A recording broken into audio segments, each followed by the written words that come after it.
France, Nepal, Japan, 3 governments 2 दिन में गिर गई। अल्बानिया में पहली एआई मिनिस्टर आ चुकी है। ये सब सिर्फ एक कोइंसिडेंस है या फिर कोई कोइंसिडेंस नहीं है, एक हिडन एजेंडा है। कौन सा एजेंडा? फ्रांस में ऑलमोस्ट 1.25 लाख लोग सड़कों पे थे 44 बिलियन यूरो कट्स की वजह से। Pension, health care, public holidays सब कम करने वाले थे क्योंकि कर्जा 114% ऑफ जीडीपी हो गया है। कुछ लोग सीक्रेटली प्रेशर डाल रहे थे कि ये चेंजेस अभी करो वरना और सैंक्शंस। इसलिए पीएम बेरू को सिर्फ 2 दिन में अपना रेजिग्नेशन देना पड़ा।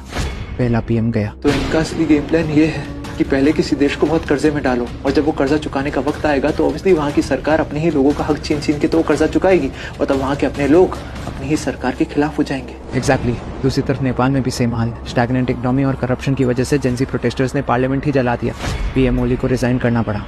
दूसरा पीएम गया। और जापान, वो तो सबसे स्टेबल था ना। जापान का हाल तो और भी खराब। उनका कर्जा 250 से 250% जीडीपी पे पहुंच गया। पॉलिटिकल प्रेशर की वजह से वहाँ के पीएम शिबा ने भी रिजाइन दिया।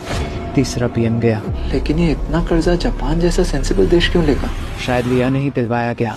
एनालिस्ट कहते हैं कि अलायंस प्रेशर और चाइना की टेंशन की वजह से जापान को अपना defence budget all time high करना पड़ा। क्या इसका मतलब जापान की इकोनॉमी को जानबूझकर लोन दिलवा कर ओवरलोड करवाया गया? यस, देश अलग, वजह अलग, लेकिन शायद पीछे का प्लान एक ही। क्या? शायद एक नया ग्लोबल ऑर्डर बन रहा है और सीक्रेटली गवर्नमेंट्स गिराई जा रही है।